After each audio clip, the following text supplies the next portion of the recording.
On March 14, 1852, 7 women vanished from a plantation outside Montgomery, Alabama, under circumstances that federal investigators would later describe as disturbing beyond conventional explanation. Dory, the man responsible, Elijah Thornyhill, had lived as a hermit for 15 years before purchasing exactly 7 enslaved women at auction, marrying one of them 3 months later and watching the others disappear one by one over the following year.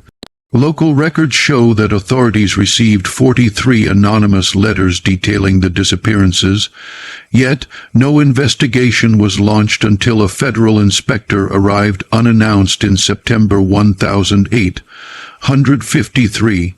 What he discovered in Thornhill's ledgers would reveal a pattern so methodical, so precisely calculated that it suggested years of planning.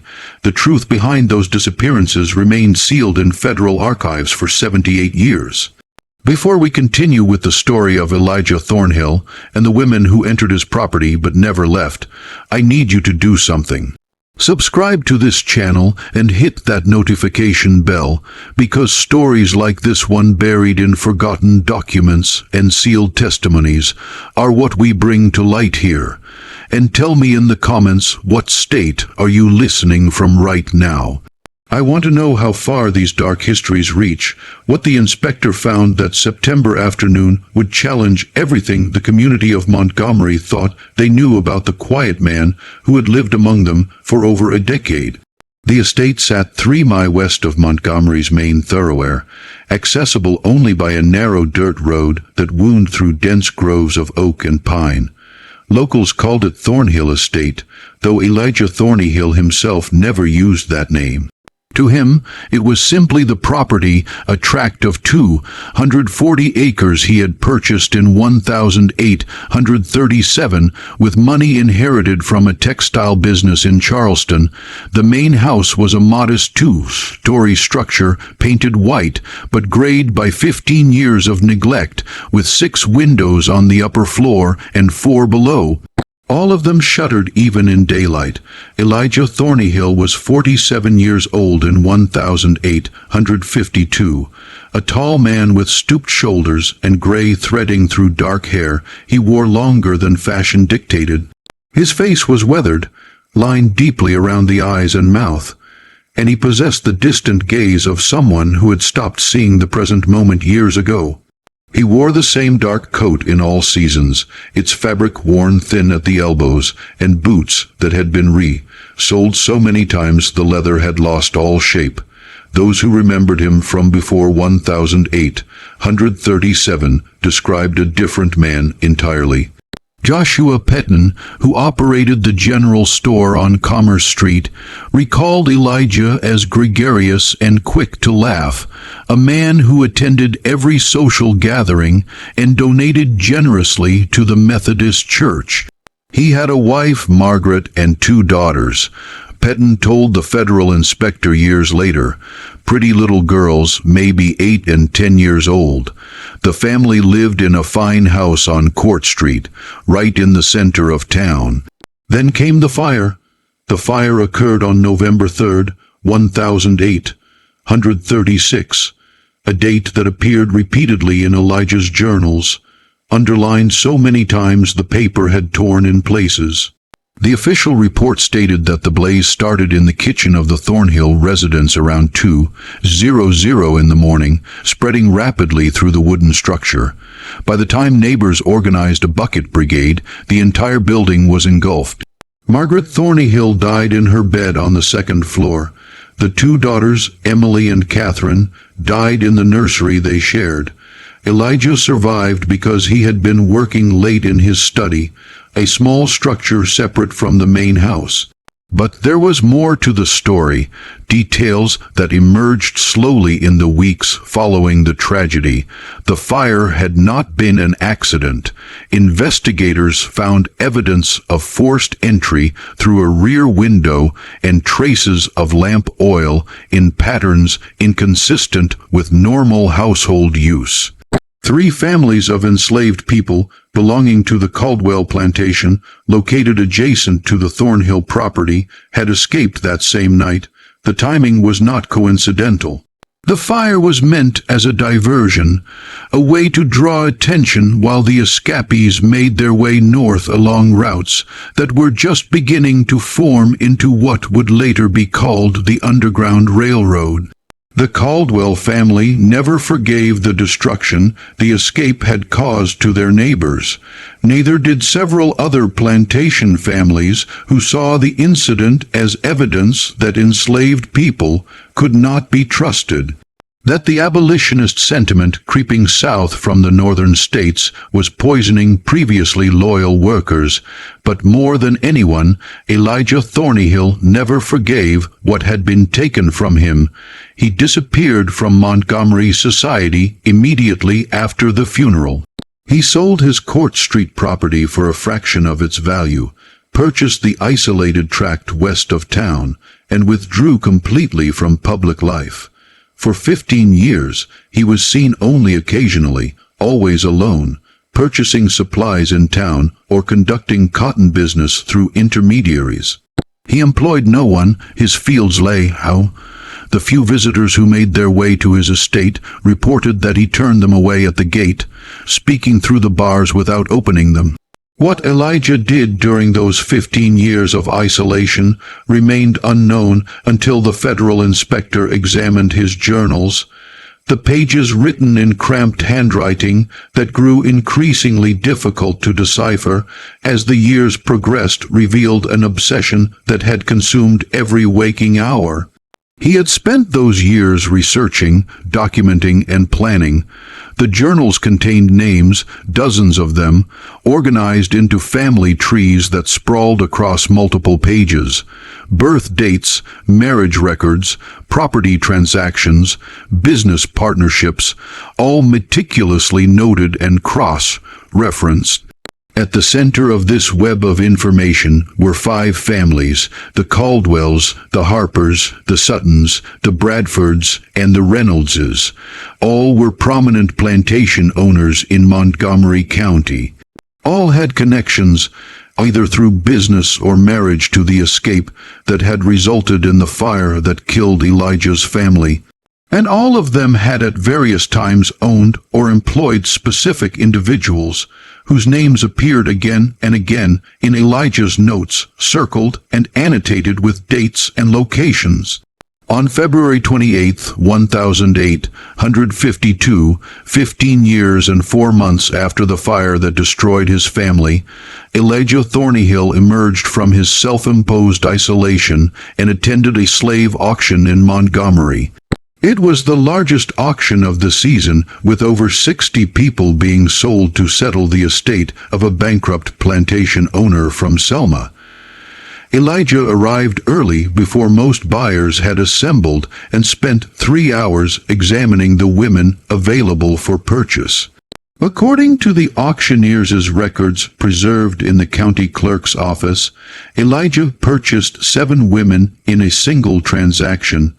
The purchase price was unusually high, $3,000, more than twice what such a purchase should have cost. The women ranged in age from 19 to 34. Their names, as recorded in the bill of sale, were Hannah, Ruth, Lee, Dinina, Judith, Naomi, and Rebecca. What the auctioneer did not record, but what would later become clear, was that Elijah had not chosen these women randomly. Each of them had a specific connection to the 5 families whose names filled his journals. Hannah had been born on the Caldwell plantation before being sold to the Selma estate. Ruth was the daughter of a woman who had worked in the Harper household. Lee had spent her childhood on the Sutton property. Dinina, Judith, Naomi, and Rebecca each had similar histories, connections to the families that Elijah had been studying for 15 years. The 7 women left the auction in a wagon Elijah had brought for the purpose, and they disappeared behind the gates of Thornhill Estate. For 3 months, nothing unusual was reported. Elijah was seen in town twice purchasing supplies in quantities that suggested he was finally putting his land to use. Neighbors noted smoke rising from the estate's chimneys regularly, the first time in years that the house appeared occupied. Then on May 19, 1852, Elijah Thornyhill walked into the office of Judge Samuel Wickham and presented a marriage certificate. He had married Hannah, one of the 7 women, in a private ceremony conducted by a circuit preacher who traveled through the area monthly. The marriage was legal, shocking, but legal. Alabama law permitted such unions, though they were rare and socially condemned. Judge Wickham filed the certificate without comment, but by that evening, every household in Montgomery's elite circles was discussing the scandal. A plantation owner marrying an enslaved woman was not unprecedented, but it was deeply transgressive, especially for a man of Elijah's former social standing. The Methodist Church, which he had not attended in 15 years, sent a delegation to speak with him. He refused to see them. Former business associates crossed the street to avoid greeting him. Even those who might have sympathized with his long isolation now viewed him with suspicion and disgust, but Elijah showed no sign of caring about public opinion. He and Hannah were seen together twice in town over the summer, walking side by side, an arrangement that violated every social norm of the era. Hannah was described by witnesses as tall and quiet, with features that suggested intelligence and weariness in equal measure. She wore simple dresses, always dark-colored, and a bonnet that shaded most of her face. She never spoke in public, at least not where witnesses could report it. What happened to the other 6 women became the subject of intense speculation. They were never seen in town. No one reported hearing them or seeing them working in the fields.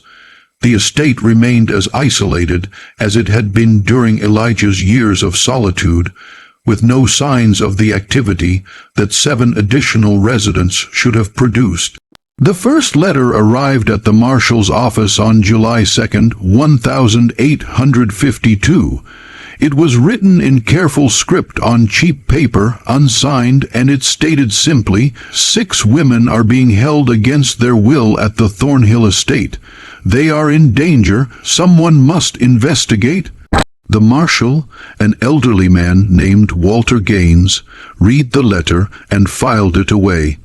Enslaved people were property, and if Elijah Thornhill chose to keep his property isolated, that was within his legal rights. 2 more letters arrived in August, 3 in September, and 5 in October. Each contained similar accusations, phrased differently, but making the same essential claim. The women were prisoners. They were being harmed.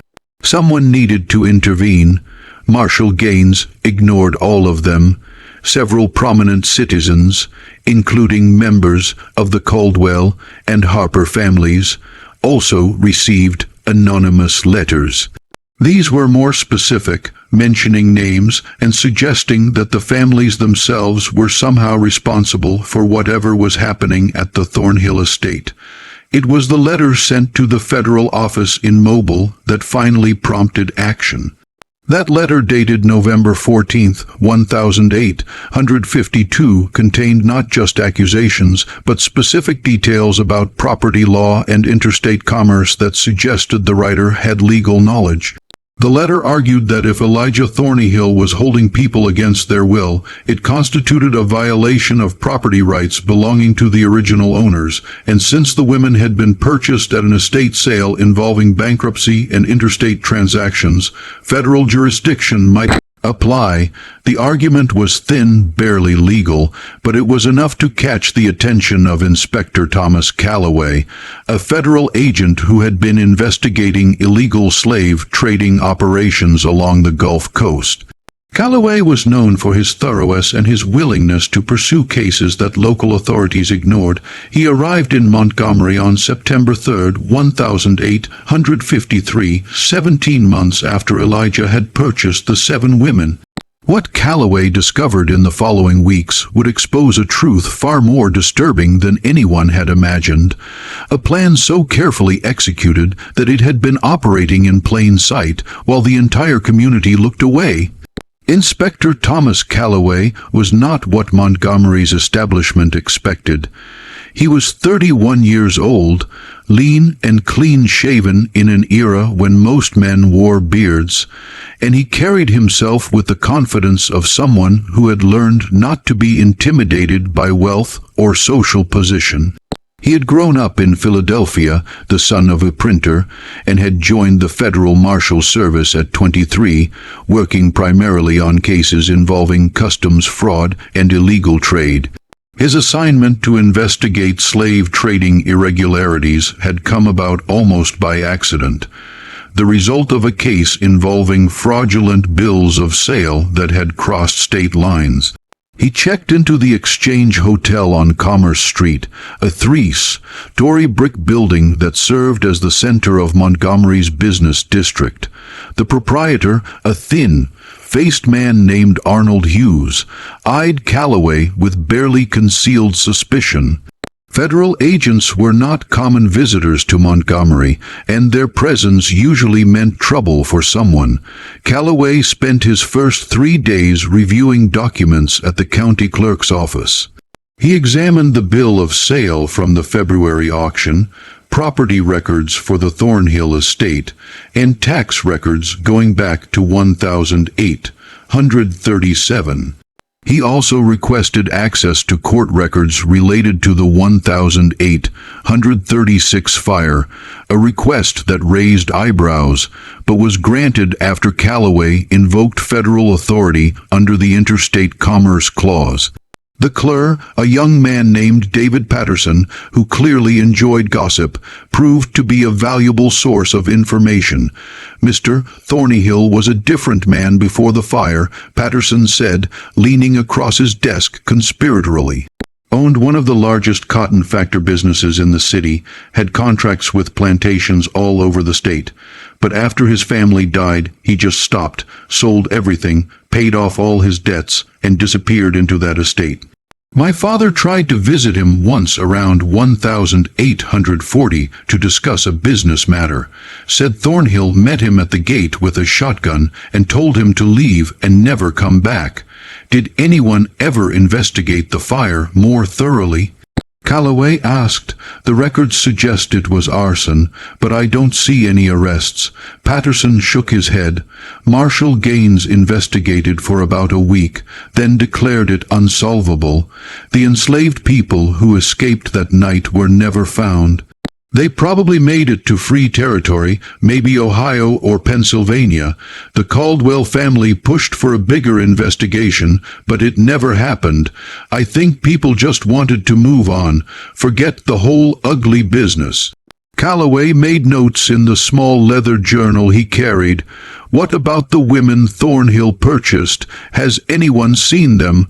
Only Hannah, the one he married, caused a huge scandal when he filed that marriage certificate. Judge Wickham was furious, but the law's the law.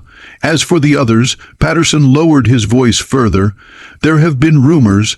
Some people claim to hear screaming at night from the estate, but it's far enough from any other houses that it could just be wind or animals. The letters started coming about a month after he brought them home. Anonymous, all of them. Marshal Gaines has a whole file. I'd like to see that file, Calloway said. Marshal Gaines was less cooperative than the clerk. He was 64 years old, had held his position for 30 years, and made it clear that he viewed Calloway's presence as an insult to his authority. I read those letters, Gaines said, sitting behind his desk with his arms crossed. Every single one. They're the work of abolitionists trying to stir up trouble, probably written by the same person. Maybe someone who escaped north years ago and wants revenge. The handwriting varies significantly between letters, Calloway pointed out. I counted at least 4 distinct hands. Gaines waved dismissively. They're working together. Then the point is there's no evidence of any crime. Thornhill bought those women legally. What he does with his property is his business. Even if that property includes people being held against their will, they're slaves, Gaines said flatly. Holding them against their will is the definition of slavery. If you want to change that, talk to Congress, not me. Calloway left the marshal's office with the letters which Gaines had reluctantly provided after Calloway threatened to return with a federal warrant. Back at the hotel, Calloway spread the letters across his bed and studied them carefully. Patterson had been right about the different handwriting, but there was more. The letters showed knowledge that suggested multiple sources, different perspectives on what was happening at the estate. Some focused on concerns for the women's safety, others mentioned specific dates when something had occurred. One letter dated March 15th, 1008, 153 stated, "One of them is gone now, disappeared like she never existed. No one asks questions because no one wants to know." The phrase "like she never existed" caught Calloway's attention. He retrieved the auction records and counted the names. 7 women purchased. Then he checked the property tax assessment for the Thornhill estate from 1,853, which included a count of enslaved people on the property for tax purposes. The count was 6. One woman was officially missing from the records, and no one had noticed or cared. Calloway decided it was time to visit the Thornhill estate. The road to the property was worse than he had anticipated, rutted and overgrown, clearly not maintained for regular traffic. His rented horse picked its way carefully through the ruts as oak trees closed in on both sides, their branches forming a canopy that blocked most of the afternoon sun. The temperature dropped noticeably in the shade, and the air smelled of damp earth and decomposing leaves. The gate appeared after a 20-a-nut ride, a simple barrier of iron bars set between 2 brick pillars. It was closed, but not locked. Calloway dismounted and pushed it open, the hinges squeaking in protest.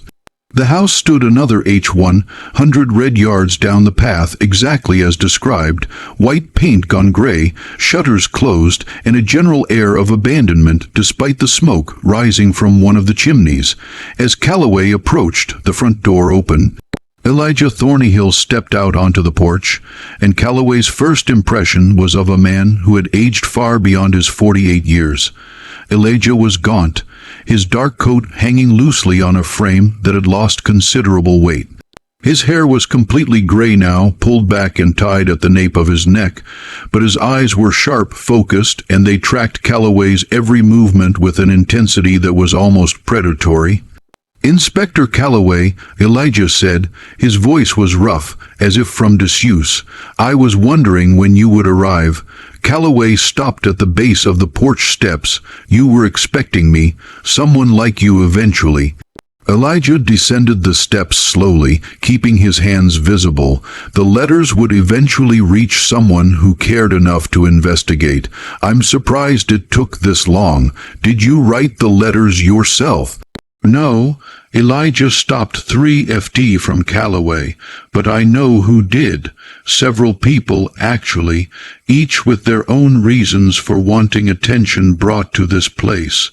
I'd like to see the women you purchased," Calloway said directly. "All 7 of them." Something flickered in Elijah's expression, gone too quickly to identify.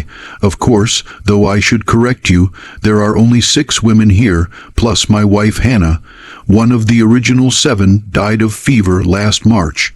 I reported it to the county clerk, but apparently the tax assessment wasn't updated." Calloway made a note.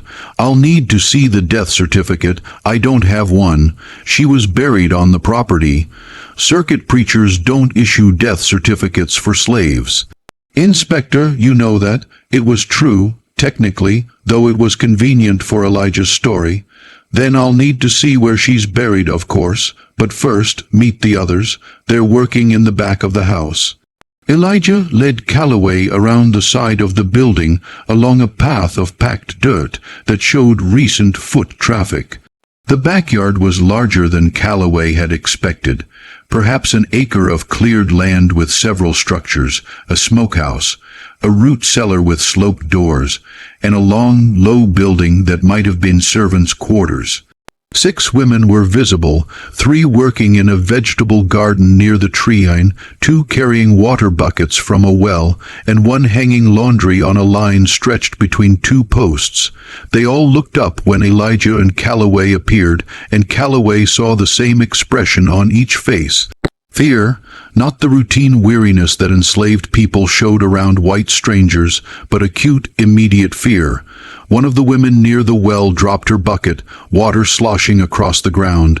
"These are Ruth, Lee, Dinah, Judith, and Naomi," Elijah said, gesturing vaguely toward the women. "And that's Rebecca at the laundry line. My wife Hannah is inside preparing dinner. I'd like to speak with them," Calloway said. Individually, if possible. Elijah's expression hardened slightly. "On what grounds?" "Federal investigation into possible violations of property law and interstate commerce regulations. They're my property inspector, legally purchased. I've done nothing illegal. Then you have nothing to worry about." Calloway kept his voice level. "I just need to verify that the women are here of their own will, or rather, that they're being held according to legal standards." The absurdity of the phrase, "their own will," hung in the air between them.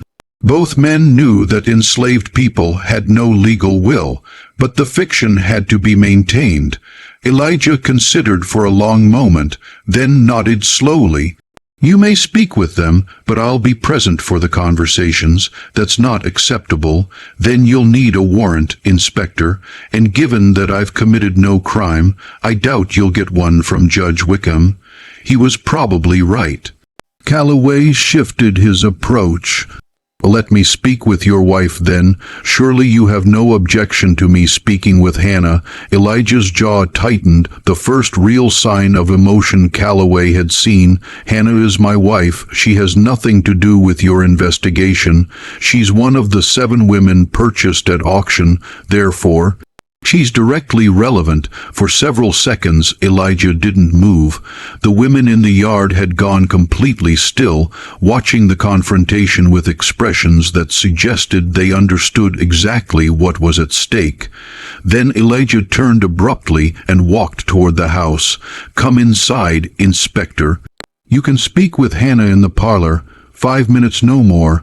Calloway followed him into the house.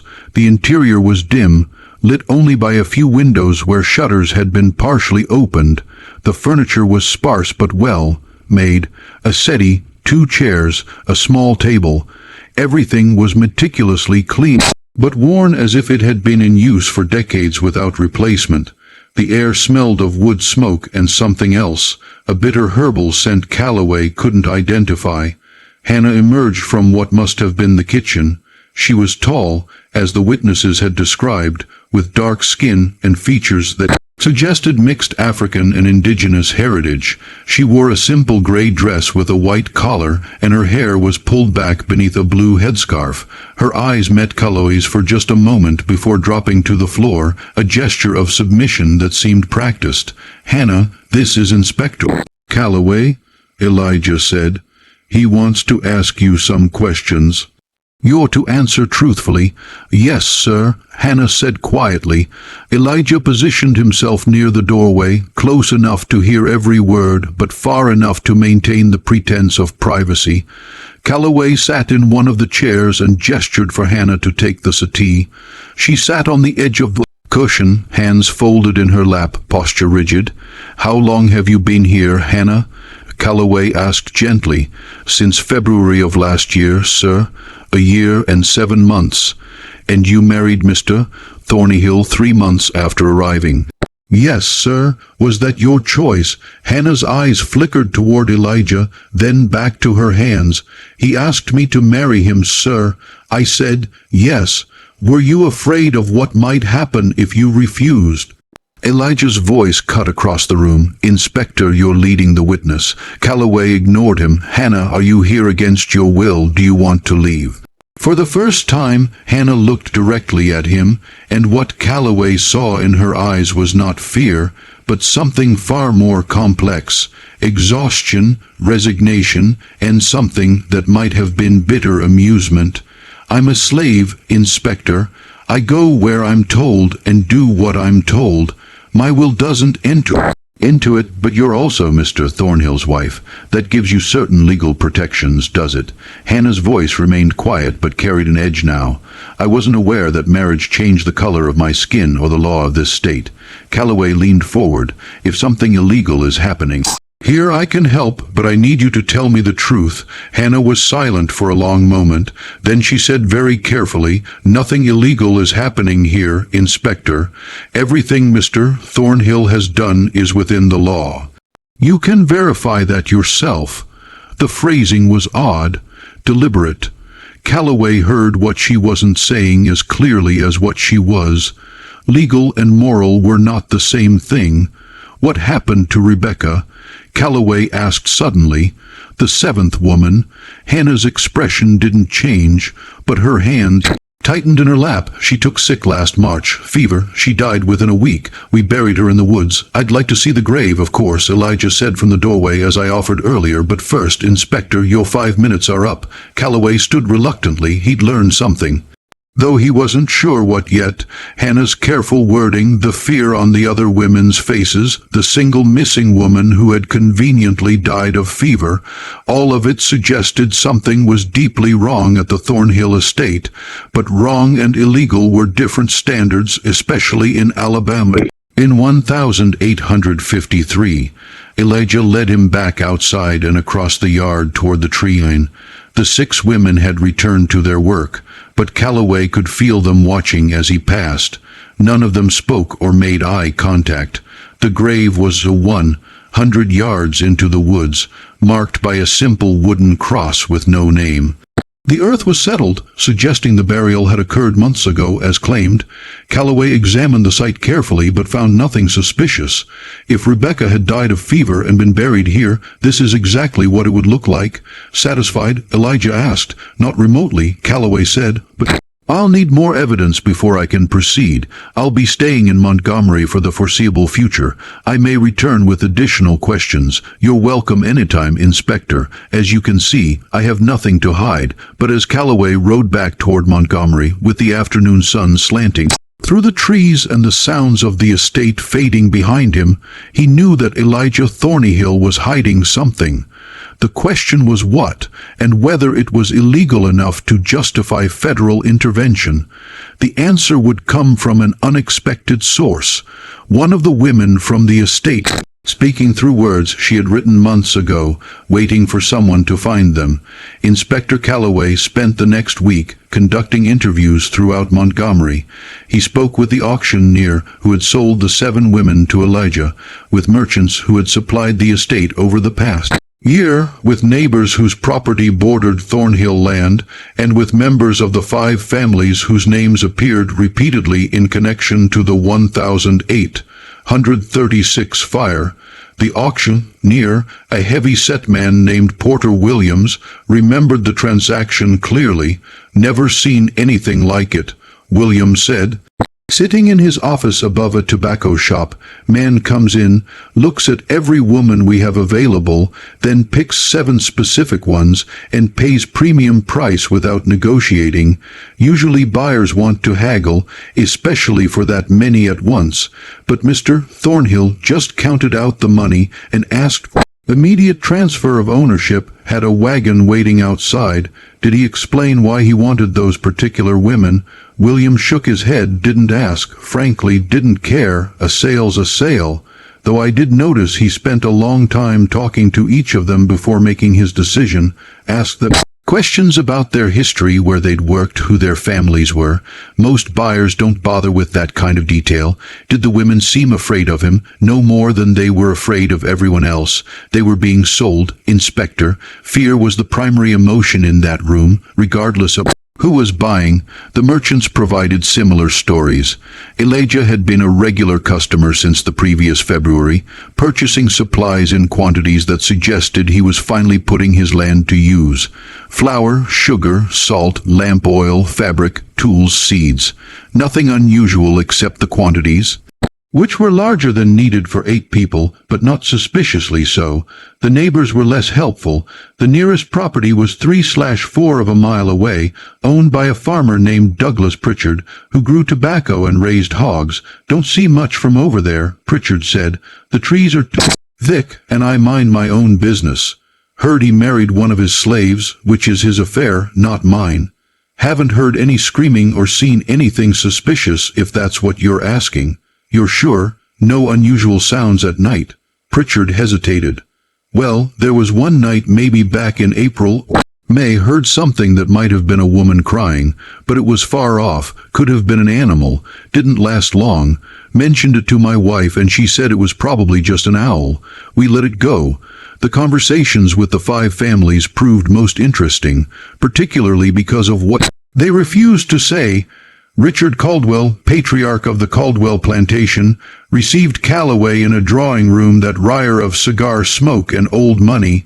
He was 71 years old, corpulent and red-faced, with hands that trembled slightly as he lifted a glass of whiskey to his lips. "Thornhill's a mad man," Caldwell said bluntly. "Always was, even before the fire. Too intense, too focused on things that didn't matter. When his family died, it broke whatever was left of his mind. Marrying a slave woman, that's just the latest evidence of his insanity." "Did you receive any of the anonymous letters about conditions at his estate?" Caldwell's expression darkened. "I received several, all of them nonsense, trying to implicate me in whatever delusions Thornhill is living under. I had nothing to do with that fire. Inspector, my property was damaged by it too. 3 barns burned when the wind shifted, and yes, some of my people escaped that night, but they were recaptured within a month. This has nothing to do with me. The letters suggest otherwise. The letters were written by abolitionists or by Thornhill himself to create sympathy. Either way, they're irrelevant. If you want to investigate a crime, investigate Thornhill's theft of property. Those women he purchased came from an estate that was settled fraudulently. There are liens against that sale that were never resolved. It was a deflection, obvious, clumsy, but it revealed something. Caldwell was worried. Calloway filed that information away and moved on to the next family. The pattern repeated with the Harpers, Suttons, Bradfords, and Reynoldses. All had received anonymous letters. All dismissed them as malicious lies. All insisted they had no connection to Elijah Thornhill beyond the tangential relationship created by the 1836 fire, and all of them, without exception, seemed anxious to end the conversations as quickly as possible. On the 8th day of his investigation, Calloway received a message at his hotel. It was delivered by a young black boy, perhaps 10 years old, who handed him a folded piece of paper and ran away before Calloway could ask any questions. The note was written in careful, educated handwriting. "If you want to understand what is happening at the Thornhill estate, examine the property records for the 5 families. Pay special attention to transfers that occurred in late 1836 and early 1837. Truth is hidden in plain sight." Calloway returned to the clerk's office and requested all property records for the 5 families covering the period from November 1836 through June 1837. David Patterson brought out 3 thick ledgers and spread them across a reading table. "This will take a while," Pisonson said. "These families own substantial holdings. What exactly are you looking for?" "I'll know when I see it," Calloway said. He worked through the afternoon and into the evening until Patterson had to light lamps to continue.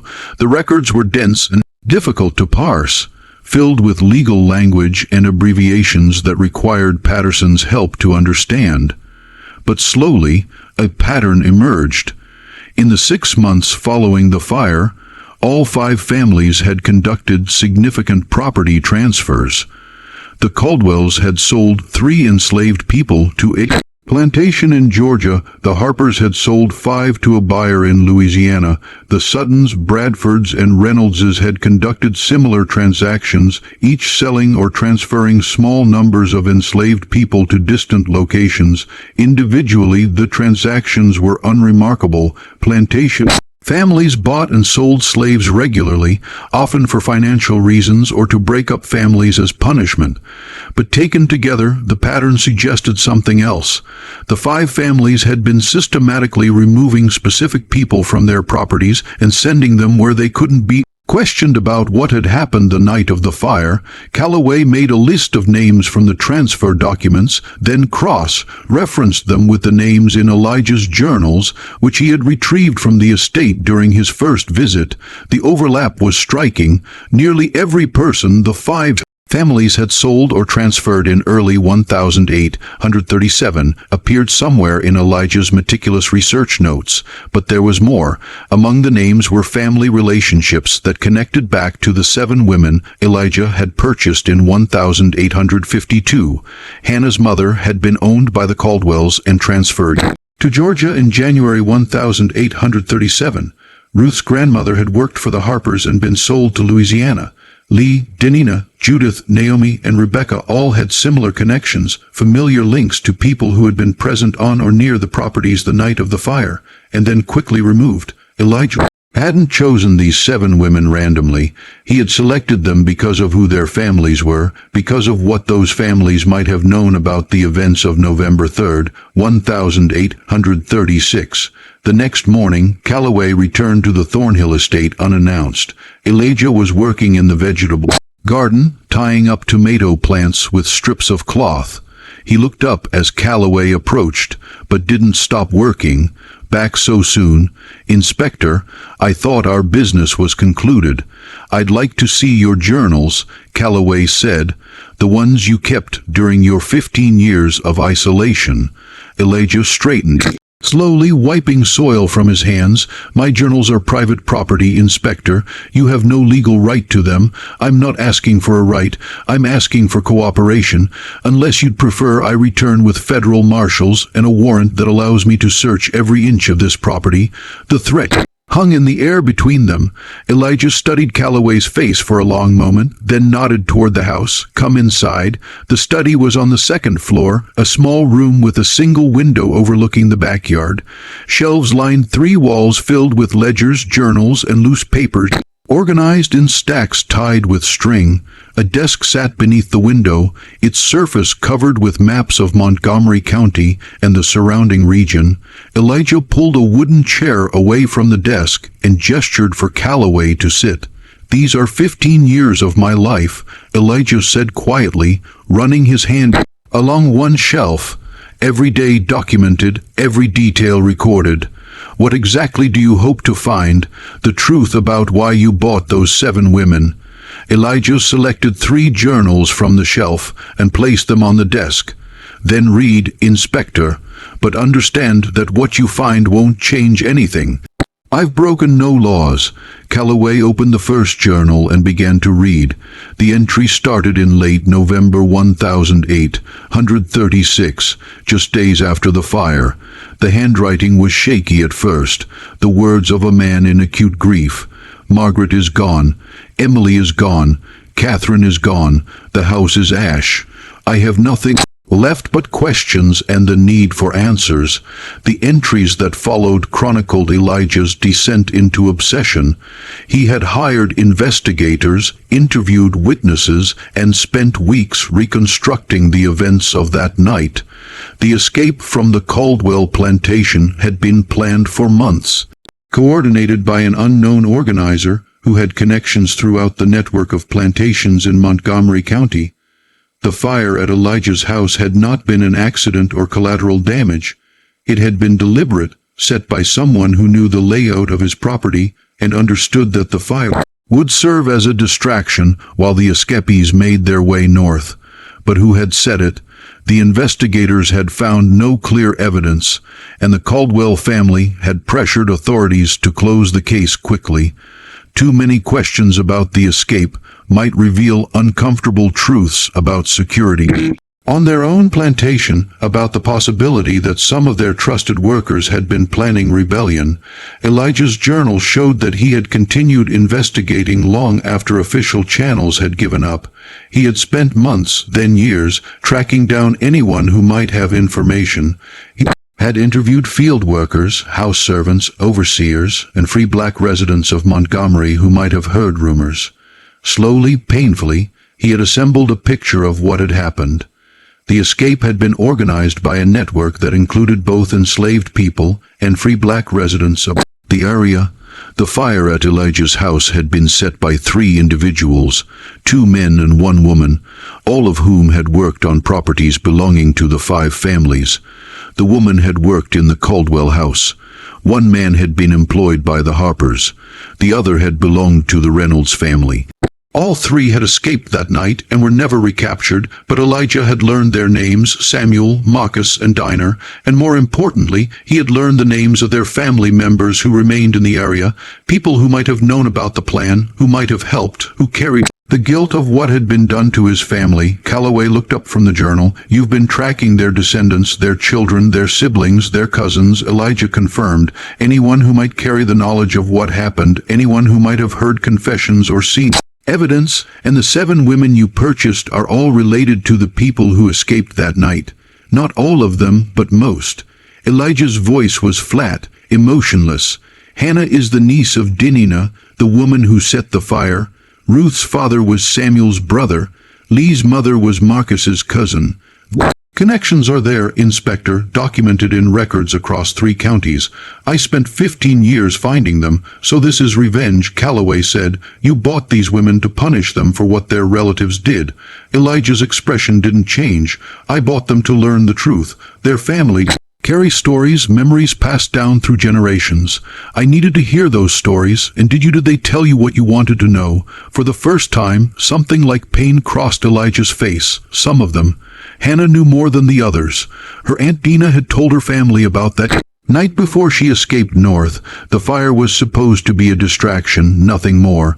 They didn't know anyone was home. My study was separate from the main house, and they assumed I was there, that I would be safe. They never intended to kill my wife and daughters. The words hung in the small room, and Calloway felt a chill despite the warm afternoon air. "But they died anyway. They died anyway," Elijah repeated softly. "And Dinah, Samuel, and Marcus escaped to freedom while I buried my family." The 5 families helped cover it up, helped make sure no one asked too many questions, because they didn't want anyone examining how enslaved people on their properties had organized such an effective escape. They sold off anyone who might talk, scattered the witnesses across the South, and closed ranks. Calloway closed the journal. "So you've spent 15 years planning revenge. What did you do to these women, Elijah? What happened to Rebecca?" Elijah turned away, looking out the window toward the backyard where the 6 women continued their work. "I did nothing illegal, Inspector. Everything I've done is within the law of this state and this nation." "That's the terrible truth you'll have to accept. That's not an answer. It's the only answer you'll get from me." Elijah's voice hardened. "If you want to know more, ask the women themselves. Ask Hannah. She'll tell you the truth, all of it. If you ask the right questions." Calloway stood, frustration mounting. "I'm asking you right now, what happened to Rebecca?" Elijah met his gaze directly. "She died of fever, as I told you. She's buried in the woods, as you saw. Everything else is speculation and suspicion. Inspector, you have no evidence of any crime because no crime has been committed. Then why the anonymous letters? Why would someone go to such lengths to draw attention here if nothing illegal is happening?" For the first time, Elijah smiled, and it was one of the most unsettling expressions Calloway had ever seen. "Because sometimes, Inspector, the law and justice are not the same thing, and sometimes the people who understand that best are the ones who suffer most under the law's protection." Calloway left the estate that afternoon with copies of several journal pages that Elijah had allowed him to take, but no concrete evidence of wrongdoing. The journals revealed obsession, grief, and a 15-year plan to gather information about the people responsible for his family's death, but they revealed no crimes. Back at his hotel, Calloway spread the documents across his bed and tried to make sense of what he had learned.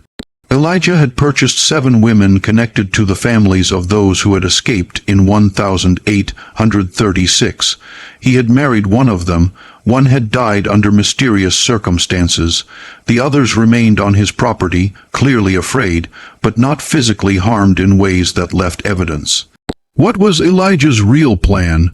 Was it simply to interrogate these women to learn the truth about that night? Or was something darker happening? Something that left no legal trace? The answer came 3 days later from an unexpected source. The woman appeared at Calloway's hotel room door just after dawn on September 19, 1853. She was small and elderly, perhaps 70 years old, with gray hair pulled back beneath a faded yellow headscarf. Her hands shook as she clutched a folded piece of paper against her chest. Inspector Calloway. Her voice was barely above a whisper. "Yes, how can I help you? I have something you need to see. Something Hannah gave me to give to you, but only if she couldn't come herself." Calloway opened the door wider. "Come in, please." The woman entered hesitantly, glancing back down the hallway as if afraid of being followed. She sat on the edge of the only chair in the room, her posture rigid with tension. "My name is Abigail Tate. I'm a free woman, work as a seamstress here in town. Hannah came to me 6 months ago, asked me to hold this paper safe. She said if anything happened to her, or if a federal inspector came asking questions, I was to give it to him." She handed the paper to Calloway. It was worn soft from much folding and unfolding, the edges frayed. The handwriting was careful and surprisingly educated, written in ink that had faded to brown. "My name is Hannah. I am writing this in March of 1853, 1 year after Master Thornyhill purchased me and 6 other women at auction.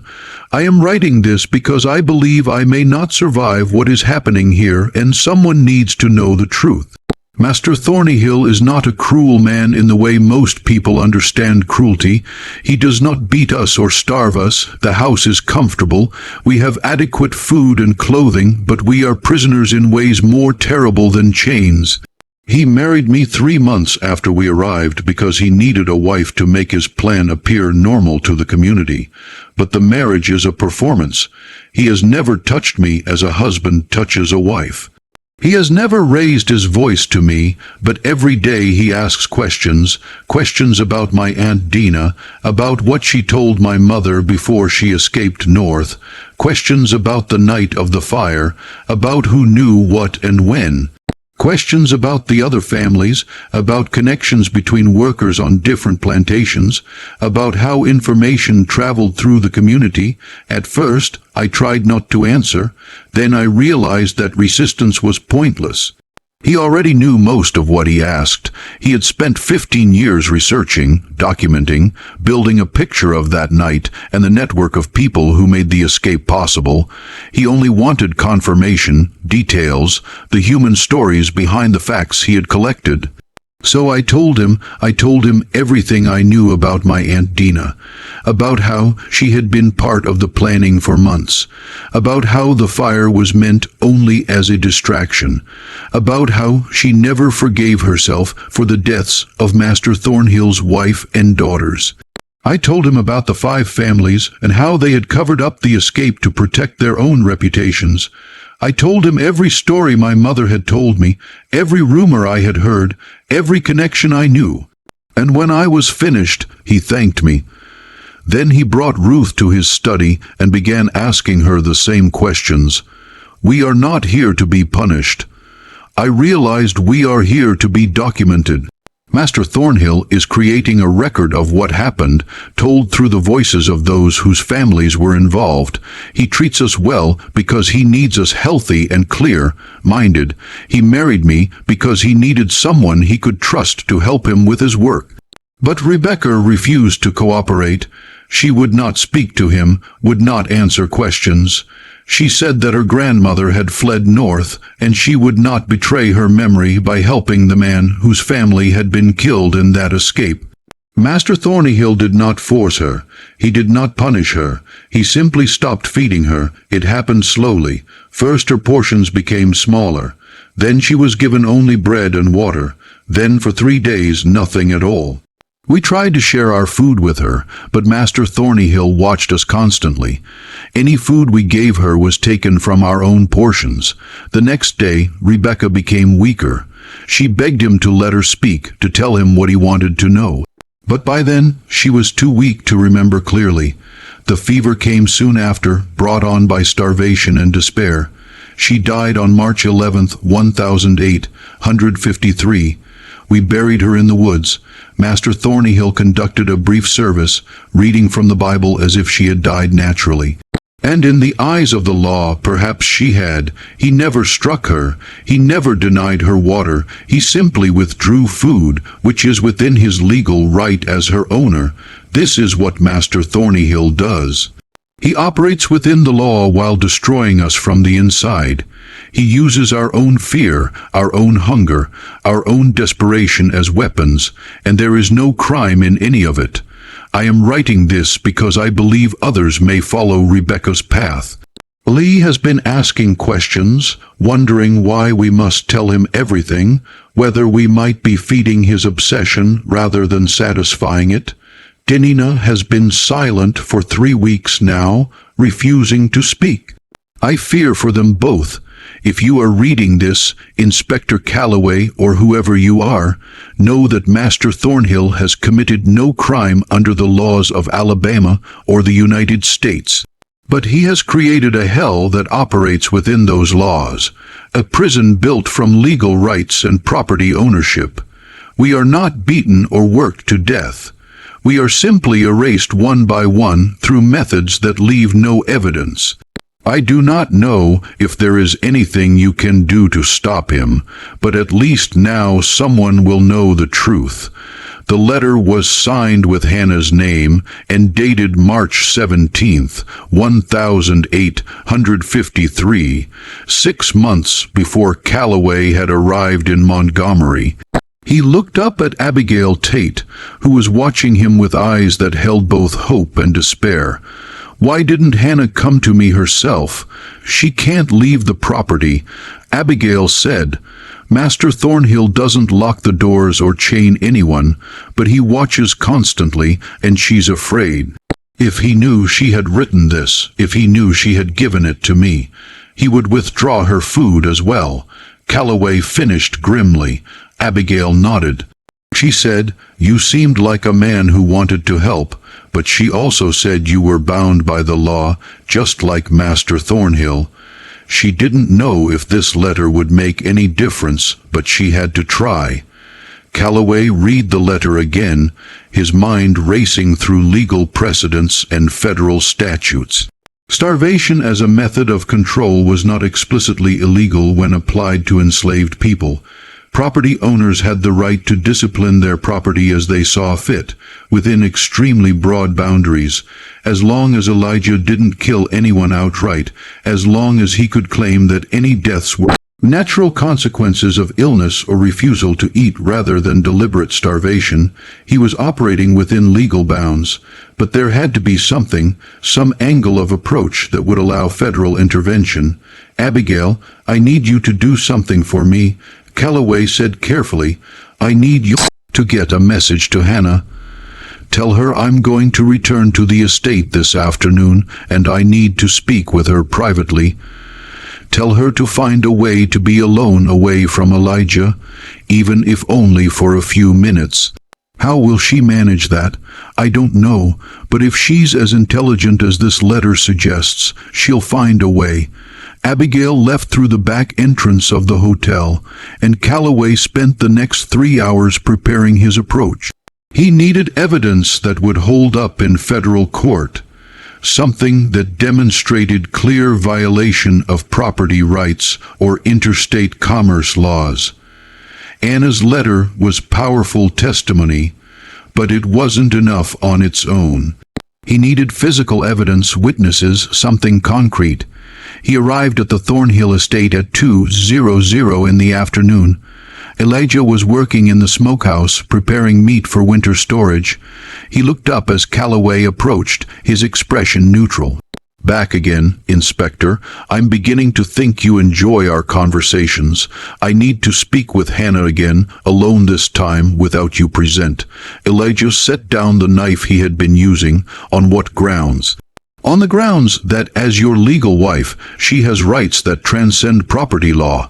I'm investigating allegations of abuse, and I need to interview her without the presence of the accused." It was a thin argument, barely supported by law. But Elijah considered it for a long moment before nodding slowly. "Very well. Hannah is in the house preparing dinner. You may speak with her in the parlor. I'll remain outside." Calloway found Hannah exactly where Elijah had said, working in the kitchen over a pot of stew. She looked up as he entered, and their eyes met. In that brief moment of contact, Calloway saw recognition. She knew Abigail had delivered the letter. "Mrs. Thornhill," Calloway said formally, "I need to speak with you privately. Your husband has given permission for us to talk in the parlor." Hannah wiped her hands on her apron and followed him into the front room. Calloway positioned himself so he could see the windows, ensuring that Elijah couldn't approach without being noticed. Hannah sat on the settee, her posture more relaxed than during their first conversation. "You received my letter," she said quietly. "It wasn't a question. I did. Abigail Tate brought it to me this morning. Then you know what's happening here. I know what you've told me, but I need more, Hannah. I need evidence that will hold up in court. The letter describes starvation, but unless I can prove that Elijah deliberately withheld food with the intent to harm or kill Rebecca, it won't be enough to justify federal intervention." Hannah's hands tightened in her lap. "What kind of evidence? Witnesses, physical proof, anything that demonstrates a pattern of abuse beyond what property law allows? There are 6 of us who can testify. Isn't that enough? Not when you're all considered property under state law. Your testimony has limited legal weight. I need something more." Hannah was silent for a moment, staring at her hands. Then she said very quietly, "There's another letter. Rebecca wrote it before she died. While she still had the strength, she hid it in the root cellar under a loose board near the back wall. I know where it is, but I can't retrieve it without Master Thornhill seeing." Calloway's pulse quickened. "What does it say? I don't know." "She wrote it in secret over several days. She said it was her testimony, her proof of what he was doing. She said if anyone ever came to investigate, they should find it and read it. Can you draw me a map of where exactly it's hidden?" Anna glanced toward the window, checking for Elijah's location. He was still visible near the smokehouse, his back turned to the house. She took a scrap of paper from her apron pocket and a stub of pencil, and quickly sketched the interior of the root cellar. "Here," she said, marking a spot near the back, 3 boards from the corner, loose on one end, lifted carefully. Calloway took the paper. "I'll need to search the property officially with Elijah's permission or with a warrant. He'll never give permission. And by the time you return with a warrant, the letter will be gone." He checked the cellar every few days. "Then I'll have to find another way." Calloway stood. "Hannah, what you've done writing that letter, getting it to me, it's incredibly brave. But you need to understand that even with Rebecca's testimony, I may not be able to remove you from this property. The law protects Elijah's rights as your owner and your husband. I know." Hannah's voice was steady, resigned. "But at least someone will know the truth. At least what he's doing won't remain hidden forever." Calloway left the parlor and sought out Elijah, who was washing his hands at the pump in the yard. "I need to inspect your property thoroughly." Calloway said the buildings, the cellar, everything. Elijah dried his hands slowly on a rag. "Do you have a warrant, Inspector? I can get one." "Then get one. Until you have legal authority to search my property, I must decline. As I've told you repeatedly, I've broken no laws. If you believe otherwise, Prove it through proper legal channels. Calloway rode back to Montgomery, frustrated but not defeated. He had Hannah's letter, her testimony about Rebecca's hidden message, and a growing picture of Elijah's methods. It might not be enough for a conviction, but it could be enough to pressure a judge into issuing a search warrant. He spent that evening drafting a formal request, citing Hannah's letter as evidence of suspicious circumstances surrounding Rebecca's death, arguing that a thorough search of the property was necessary to rule out foul play. He presented it to Judge Wickham the next morning. Wickham read the request slowly, his expression unreadable. He was 62 years old, a veteran of Alabama's legal system, and known for his strict interpretation of property rights. "Inspector Calloway," he said finally, "what you're describing in this letter, if true, is morally reprehensible, but I'm not sure it violates any specific statute. A woman died under suspicious circumstances, Your Honor. Federal law requires investigation when interstate property rights may be involved. The woman was purchased legally at a state auction. Her death occurred on private property. Unless you can demonstrate that her death resulted from actions that violate specific federal statutes, I don't see grounds for a warrant. What about the testimony of the other women? They witnessed what happened. They're slaves, Inspector. Their testimony has no legal standing in Alabama courts. You know that as well as I do." Calloway leaned forward. "Then change the law, Your Honor, or at least allow me to search for evidence that might support federal charges under interstate commerce statutes." Wickham was silent for a long moment. Then he signed the warrant. "You have 24 hours, Inspector. Search the property thoroughly, but understand that unless you find clear evidence of violations that fall under federal jurisdiction, this investigation is over. I won't authorize further intrusion on Mr. Thornhill's property rights based solely on moral objections to how he exercises those rights." Calloway took the warrant and returned to the Thornhill estate that same afternoon, accompanied by 2 federal marshals from Mobile, who had arrived that morning in response to his earlier request for support. Elijah met them at the gate, his expression unreadable. "I have a warrant," Calloway said, handing over the document. Elijah read it carefully, then opened the gate. "Search as you will, Inspector. You'll find nothing illegal." The search took 3 hours. Calloway and the marshals examined every building, every room, every corner of the property. They found the grave in the woods exactly as described.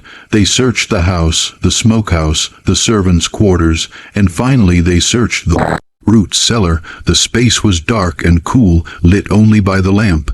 Calloway carried shelves lined the walls stocked with preserved foods, root vegetables, and supplies. Calloway moved to the back corner, counting boards according to Hannah's map, 3 from the corner, loose on one end. He knelt and lifted carefully. The board came up easily, revealing a small hollow beneath. Inside was a folded piece of paper, yellow with age and moisture. The ink faded but still legible. Calloway unfolded it carefully and began to read by lamplight. The handwriting was shaky, weak, but the words were clear. "My name is Rebecca. I am dying because I would not tell Master Thornhill what he wanted to know about my grandmother, who escaped north in 1836. He has not beaten me or worked me to death. He has simply stopped feeding me a little more each day until I am too weak to stand. This is how he punishes disobedience. This is how he controls us. By the time anyone reads this, I will be dead. But I want someone to know that I chose death rather than betray my grandmother's memory. I want someone to know what Master Thornhill is doing, even though it is within his legal rights. I want someone to know that we are human beings, not property, and we deserve to be remembered." The letter was dated March 9th, 1853, 2 days before Rebecca's death.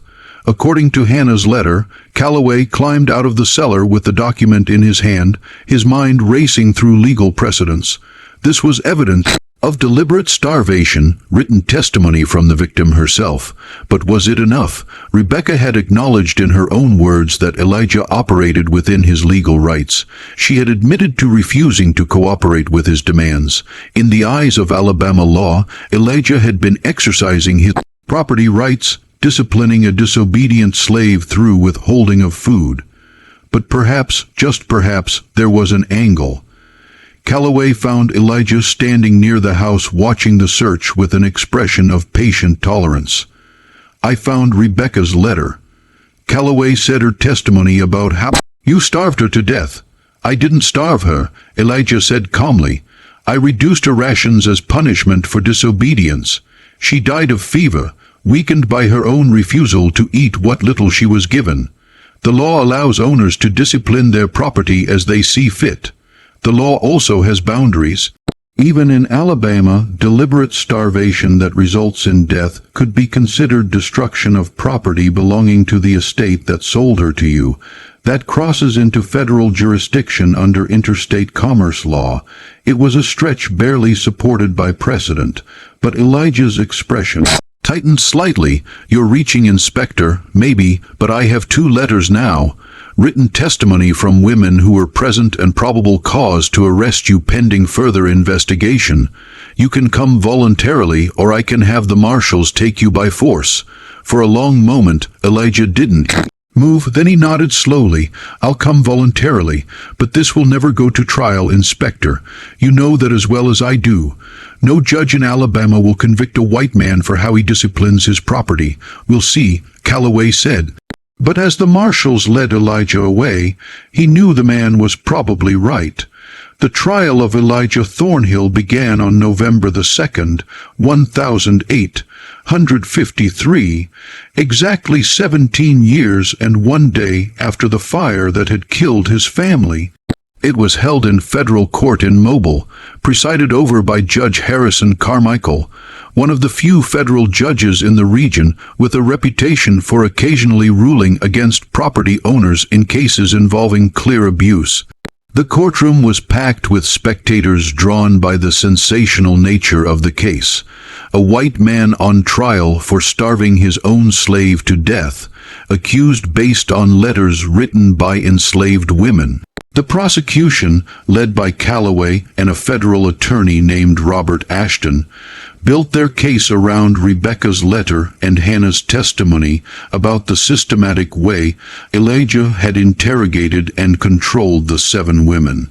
The defense, led by a prominent Montgomery attorney named Charles Rutherford, argued that Elijah had acted within his legal rights as a property owner, that Rebecca had died of fever rather than starvation, and that her own letter admitted she had been disobedient and refused to eat the food she was given. On the 3rd day of the trial, Hannah was called to testify.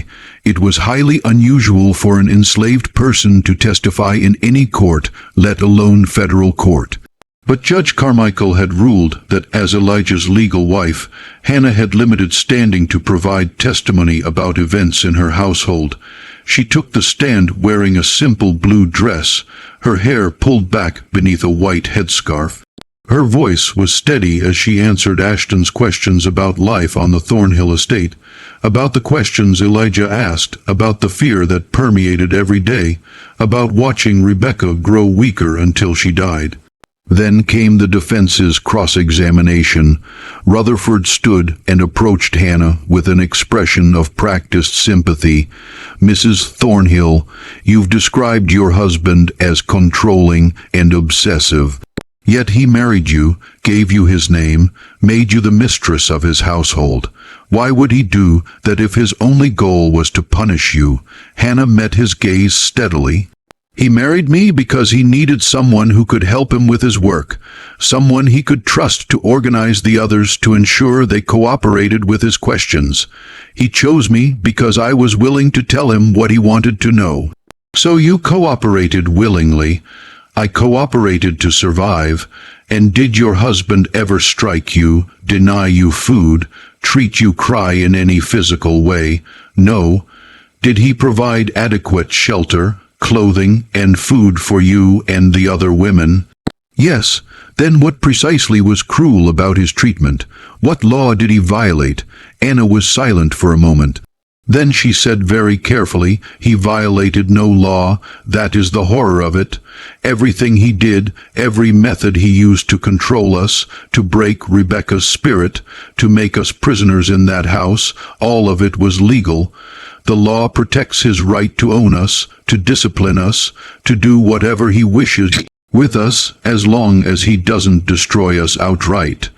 And even when he does destroy us, as he destroyed Rebecca, he can claim it was an accident, a consequence of her own disobedience. Rutherford's expression hardened. So you admit that Rebecca's death was a result of her own refusal to cooperate. I admit that she died because my husband stopped feeding her. Whether you call that her fault or his depends on whether you believe human beings have the right to resist their owners. The courtroom erupted in murmurs, and Judge Carmichael gave for silence. Rutherford tried several more questions, attempting to undermine Hannah's credibility or force her to admit that Elijah had acted within his rights, but she held firm. Every answer acknowledged the legality of his actions while making clear the moral horror underneath. When Hannah stepped down, Calloway felt a flick